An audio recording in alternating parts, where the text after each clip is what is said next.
Hi, my name is Dave Woody, and this is my hot rod garage.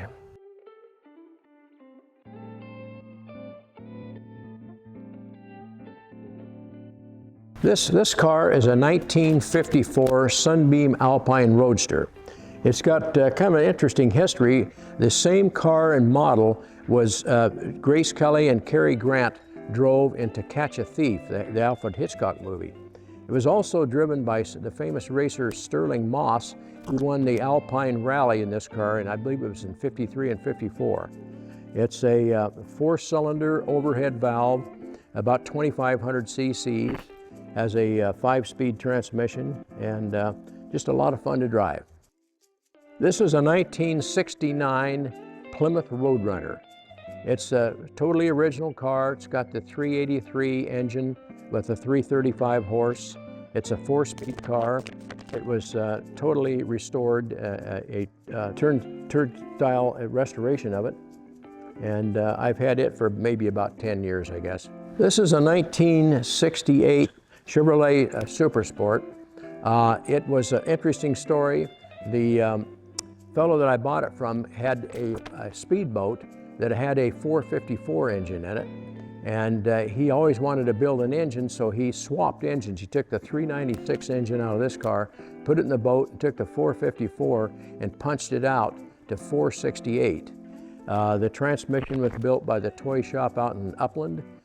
He built the rear end and got power steering, power brakes, air conditioning, and just a lot of fun to drive. I've had it probably 12 years or so.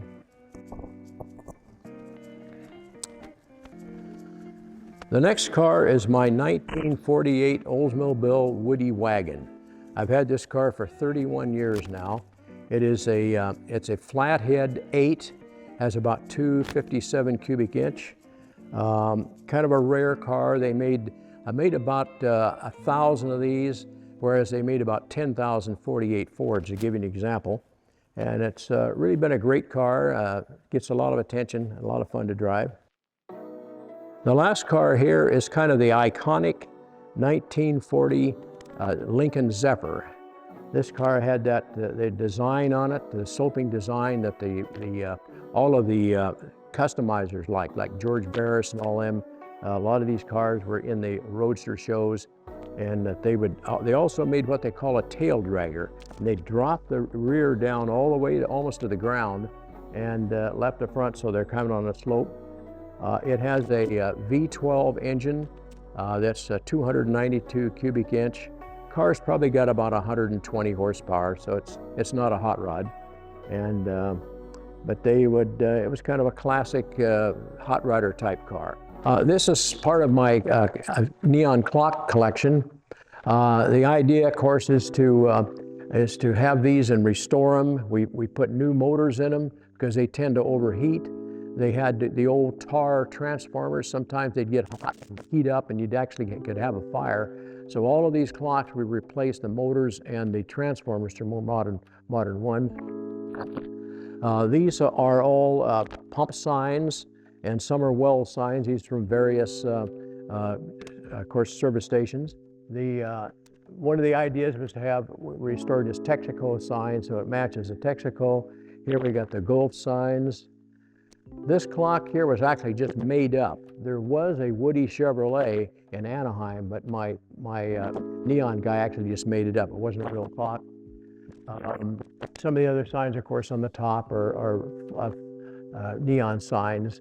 These are all original neon signs that some we've redone. In fact, most of them we have redone.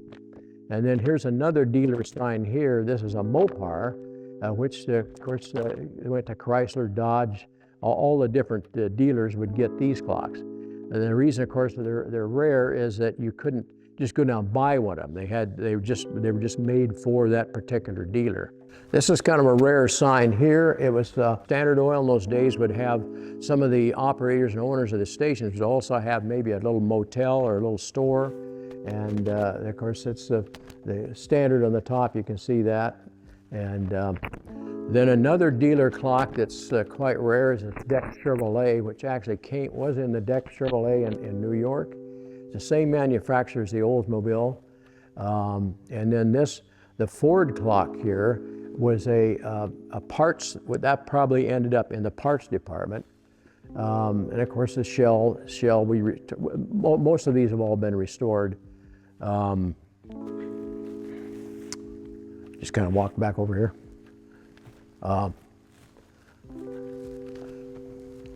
This Texaco clock is a reverse painted clock. You can see it's on the inside.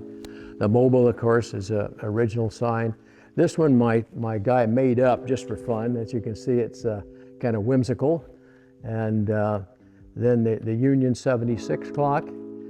This Garland cars on the very top up here, this was actually in a used car lot in Bishop, California. So that's another original one. The Lincoln clock is actually was made up. My guy did that. I had found the original clock in the inside, but he made it a Lincoln service to match the Lincoln here. This is, of course, the old 10-cent Coca-Cola machine. These are all original clocks here, the Coca-Colas, quite rare now. This is a 1954 jukebox. This particular clock here is very rare. It's actually a porcelain clock. We think it was out of the 1930s.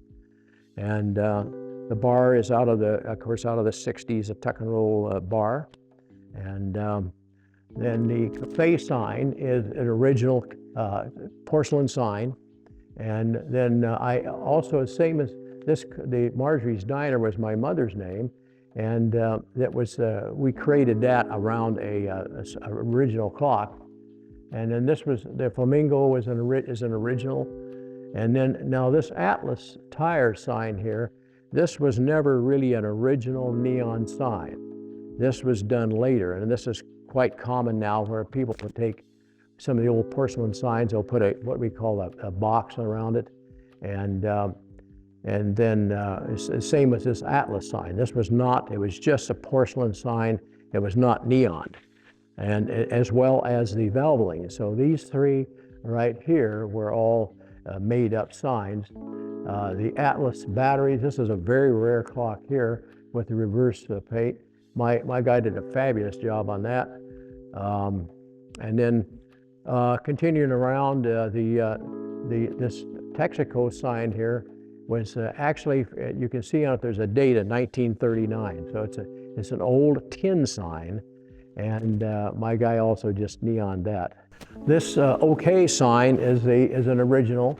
This we redid, of course, the porcelain on it, but this was the Chevrolet used car lot. You'd see that OK sign. And then the Chevrolet service, this is an original that's, of course, been restored. And that was, would usually be on a pole or be outside. These are both outside signs. The Firestone here is also original. I bought this, just the sign, the porcelain sign itself, and then my guy then added the box to it and put the neon on it. But it's kind of a rare sign. And so I guess that's about it.